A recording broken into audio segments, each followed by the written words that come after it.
Welcome back to another rendition of Ranking Pro Tour Cycling Athletes Bicycles at the Tour de France.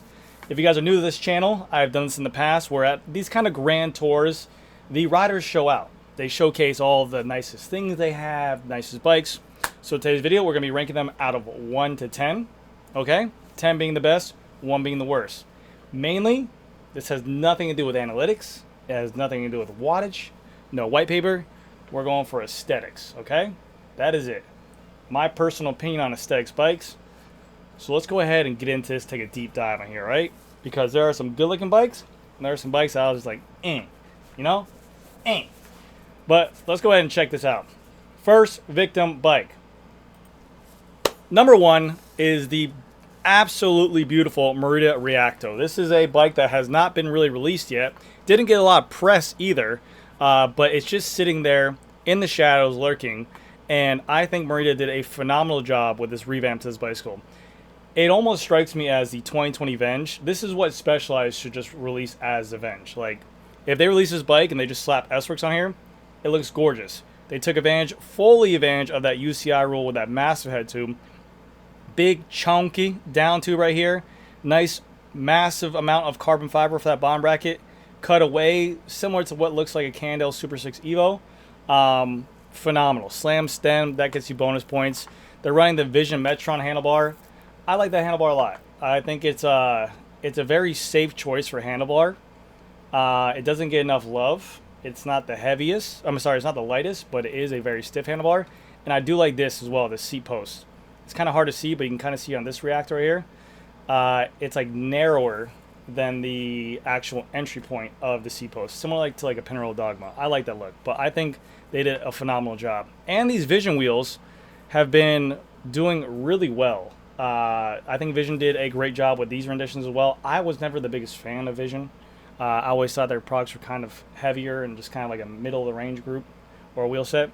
These wheels now are phenomenal. Great internal width, great external width, carbon fiber spokes, hooked rims, and they're very lightweight. So very, very cool on that. You can get a good look at that seat post right there, and also the understay. Nice big chunky fork. I love the dropout for that direct mount hanger. I think they did a phenomenal job. And then here's a good look at the, I believe, the handlebar right here, the Vision. I mean, slam stem, gorgeous. Raw carbon look on there. It's a beautiful bike. We're going to start this off with a bang. This Marita Reacto gets a 9 out of 10. The only reason why I really didn't give it a 10 is because you can't buy in the United States. What's up with that? And a lot of people think, oh, Specialized, Marita owns Specialized, of that. I'm pretty sure Specialized bought back a lot, or if all of their stake, back from Marita during that COVID era when all the money was rolling in. They're like, yeah, give us some money. Give us some money. But beautiful bike, 9 out of 10. Let's go ahead and hit it with a next. Next bike we have on the chopping block here is the Villier Flante SLR. This bike, to me, it doesn't do a lot for me. Not the biggest fan of it. I used to sell Villier in our store back in the day. The brand itself, it never took off. It wasn't a big brand for us. We obviously had different connections to other brands as well. But the brand itself, this bike, it looks very 2020-ish. It looks very just like every other bike out there. I'm starting to like the way the trend is going for 2025 with all these crazy looking aero bikes like the S5, like the Y1S, giving these companies some character, how it should be. Nothing wrong with the bike per se, but it just doesn't do nothing for me. Now the paint job is beautiful. The wheels, the Michi wheels are nice. The Durace group set obviously is hot. Extra kudo points to them painting the handlebar in here, the exact same color. But other than that, I'll be honest with you.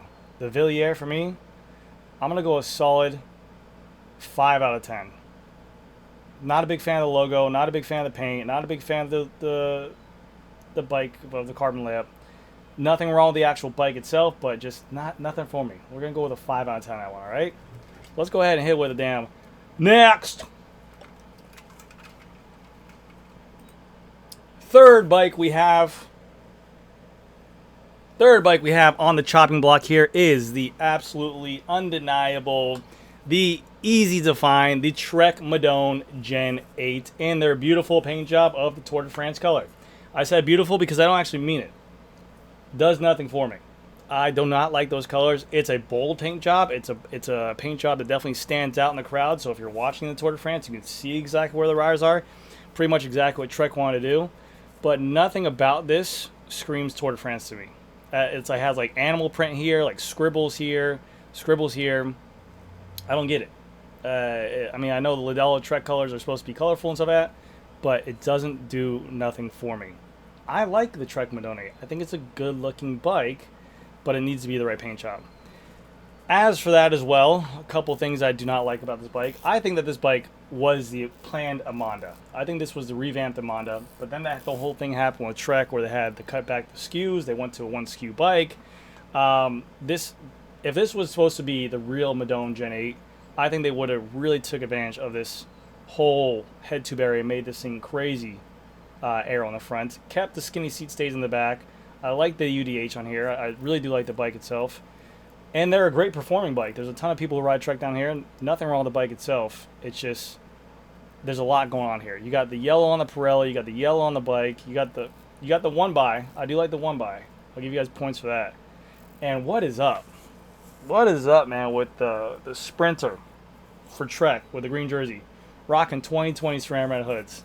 He just might have some big old grippers on that he prefers those little hoods, but it's not just about the ergonomics, it's also the braking. The braking feels completely different. But anyways, this bike to me, with the loud Bontrager logos, this one for me, this paint job, this bike right here, as you guys see, has 1x, don't like the paint job. We're going 6 out of 10 on that bike. We're going 6 out of 10, okay? 6 out of 10 on that Gen 8. Oh, what is that, dude? It looks like my kid threw paint at it. Speckles, Swiggles, animal print. Speckles, Swiggles, animal print. You got the wax chain, I got it. But we're going 6 out of 10 here. Let's go ahead and hit it with a next. Oh, right here. Right here. Jonathan Milan, sorry.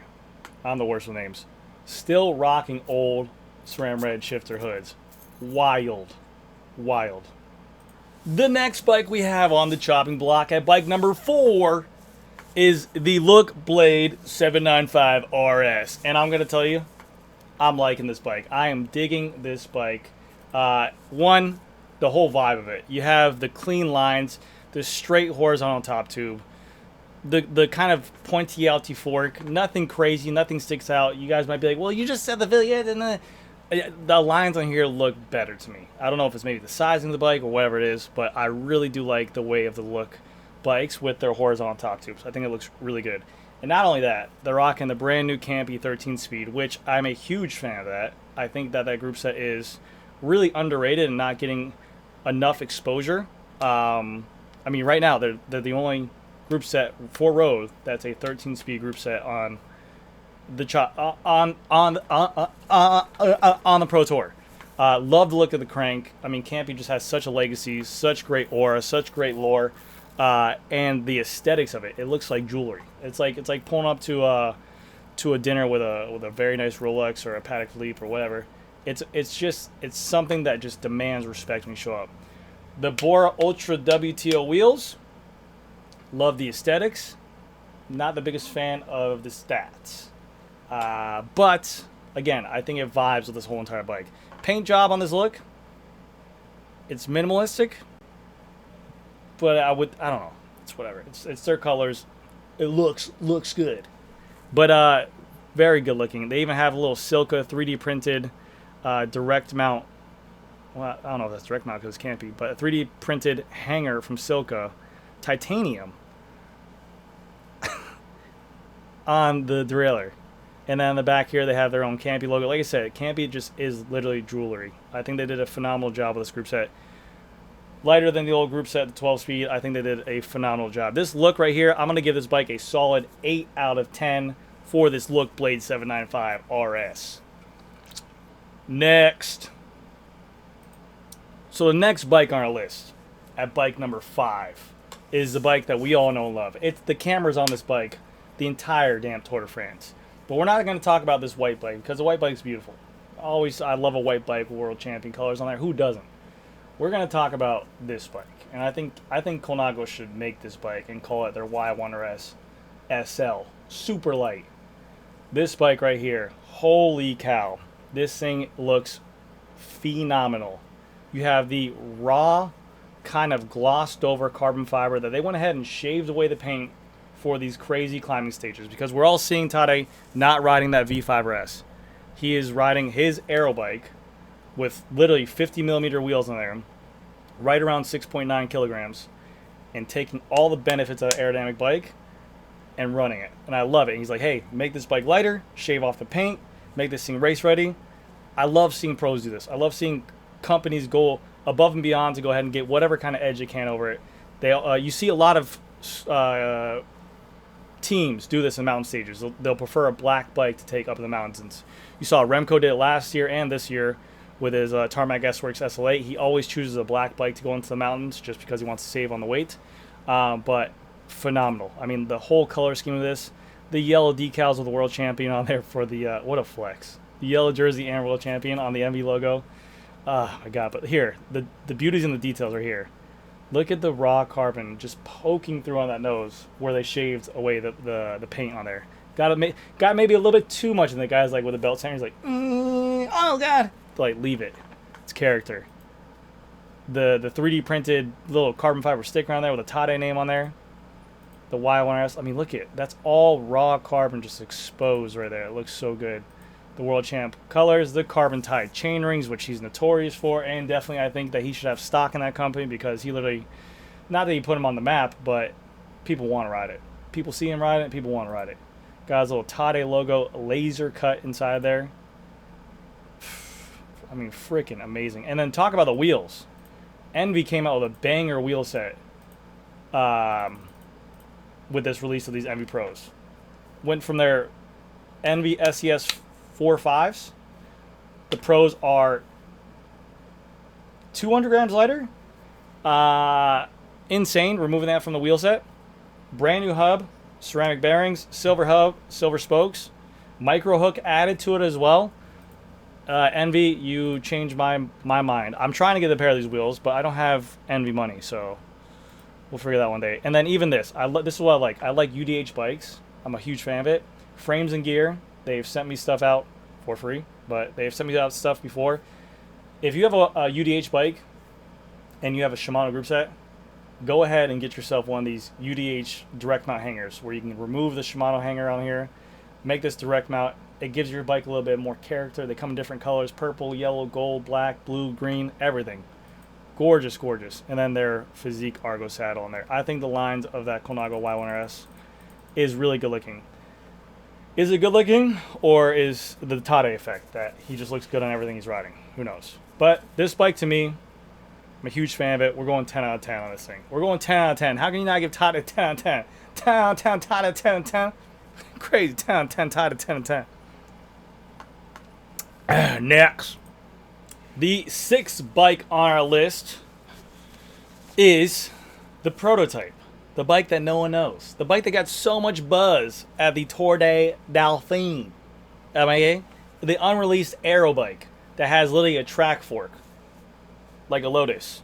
Now there's two riders riding this. I really haven't seen any really kind of talk of this bike. I haven't really seen any of the riders be out front of the bike, do anything with the bike. Maybe I missed it in the tour coverage, but I'm not hearing any kind of buzz about this bike like it was at the Dauphine. But I do like this. I like this bike because of the fact that it's pushing bike manufacturers to go ahead and push the envelope for consumers to make better bikes and really try to give them a worth for their money. In terms of, hey, you want an edge, you want a competitive edge, you have to buy a bike, you know. But it's a bike that it looks weird. The fork kind of looks indented in.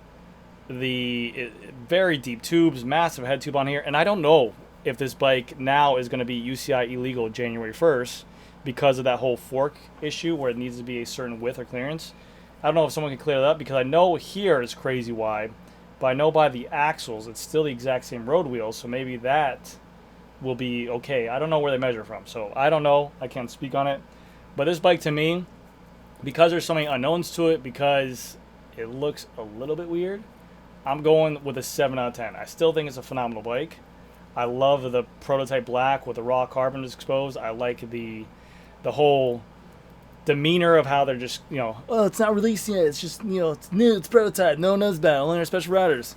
But I like that. I like Tour de France tech kind of like that. So really cool bike. I'll give this Factor Aero bike a 7 out of 10. Let's go ahead and hit it with a damn another knocks.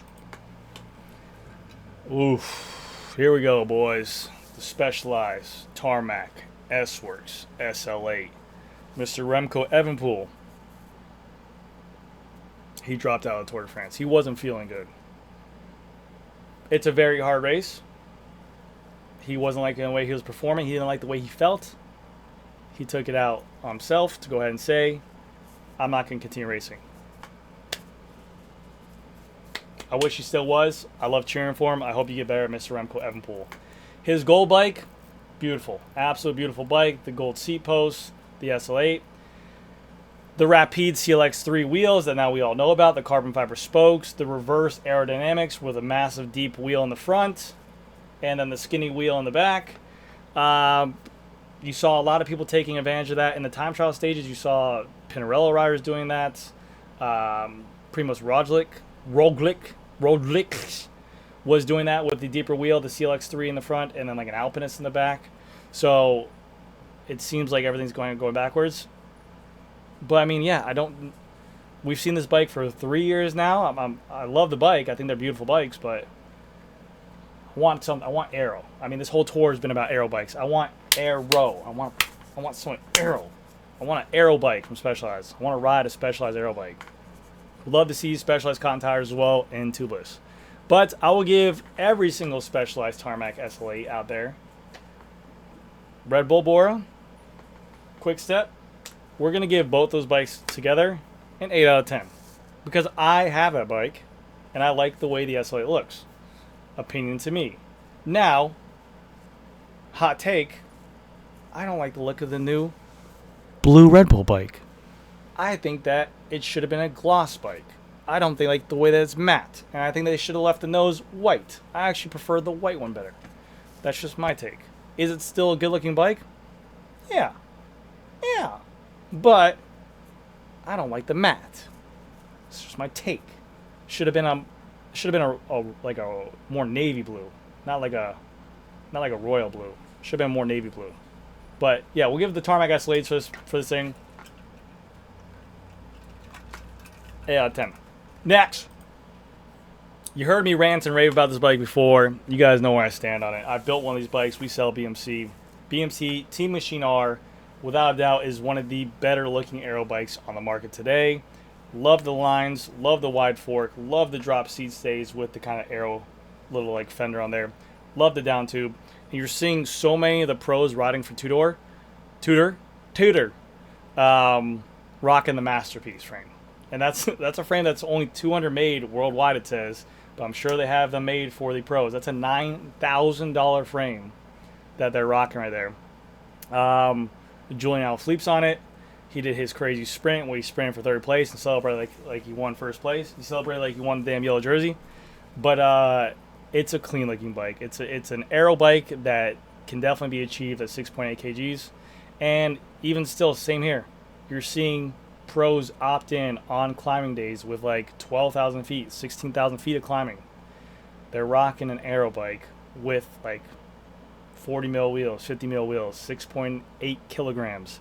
They have the brand new DT Swiss ARC 1100 wheels in there, and I think DT Swiss did a good design with the wider rim internals, and they got the weight down as well.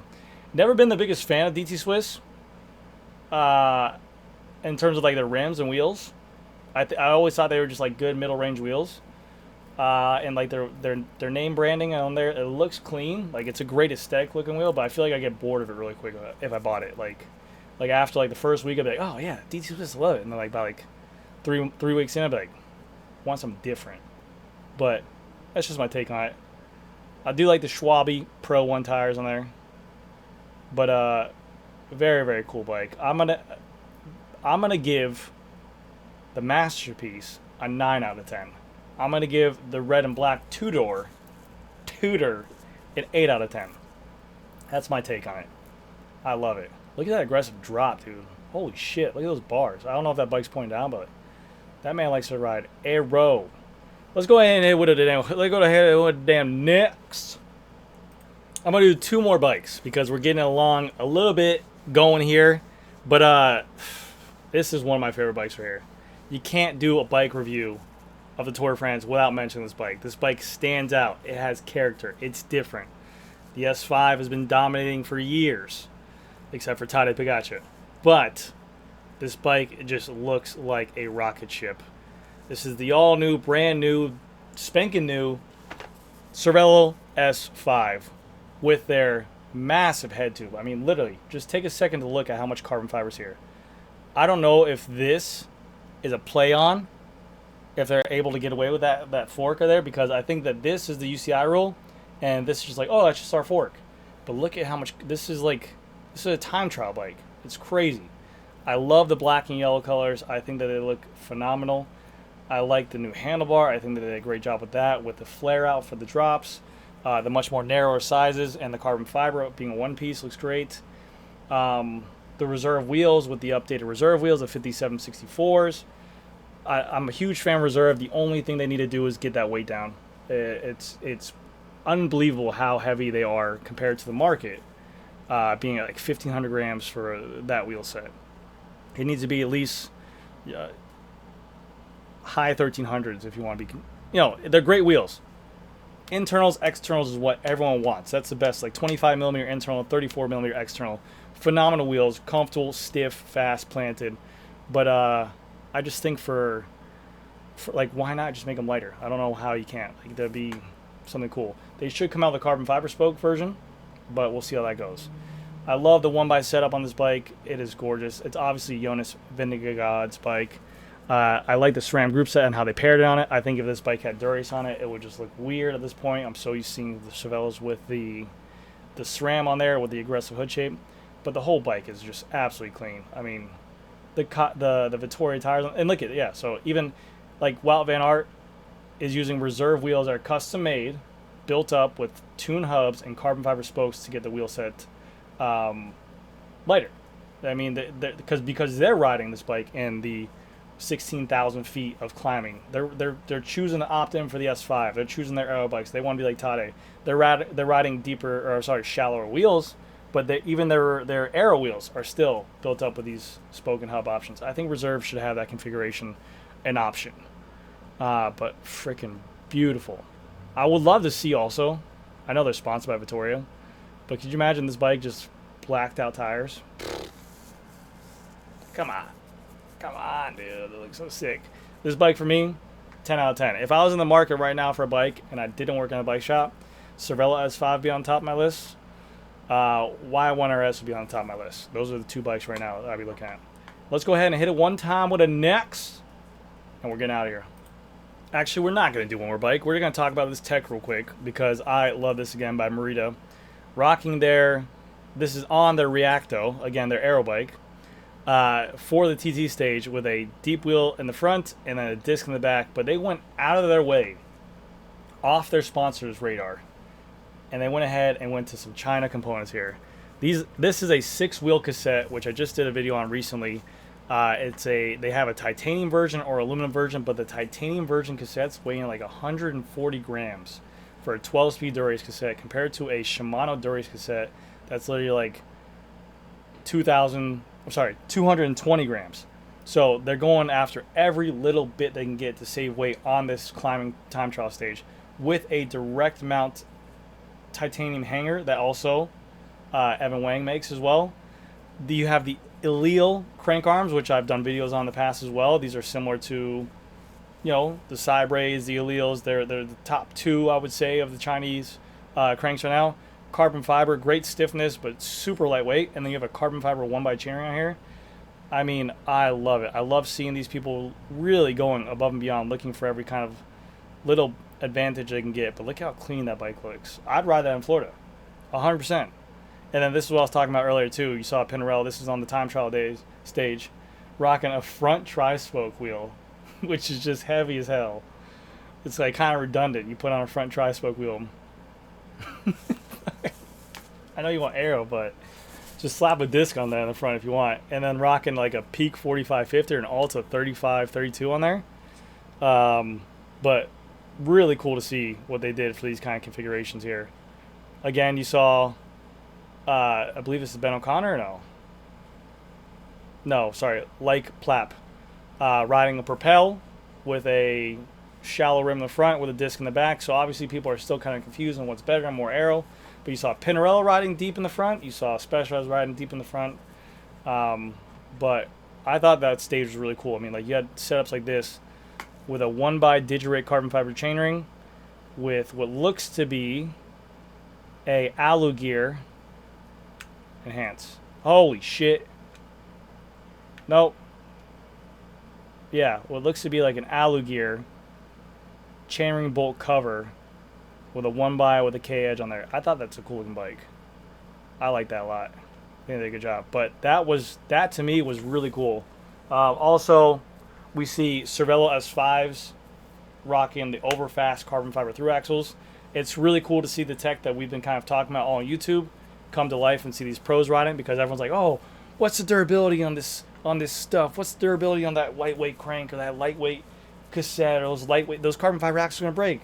And you see the pros using the tours. I mean, there's your answer right there. They're taking it on the chin. And then you have the scope wheels. The scope wheels is not even their sponsor. Dude, the scope wheels are freaking phenomenal wheels. Absolutely. And you have the skinny ons on there. Super sick. And then here's a Primoz Roglic. That's a CLX3 Rapide in the front. It's like about a 52 millimeter depth. And then you have a Reval, a spy photo Reval, which looks to be like an Alpinist, I would say, with what looks to be like carbon fiber spokes on those titanium nipples there. Rocking a 1x with a little baby chain on there. He kept it with a TT bike. He went full out. But really, and then you had the man just dominate the bike. But anyways, guys, that's going to do it for this video. Let me know what you guys think. Let me know what your bike you like the most. Let me know what you guys would have changed differently. That's going to do it for this video, guys, and I'll see you guys in the next one.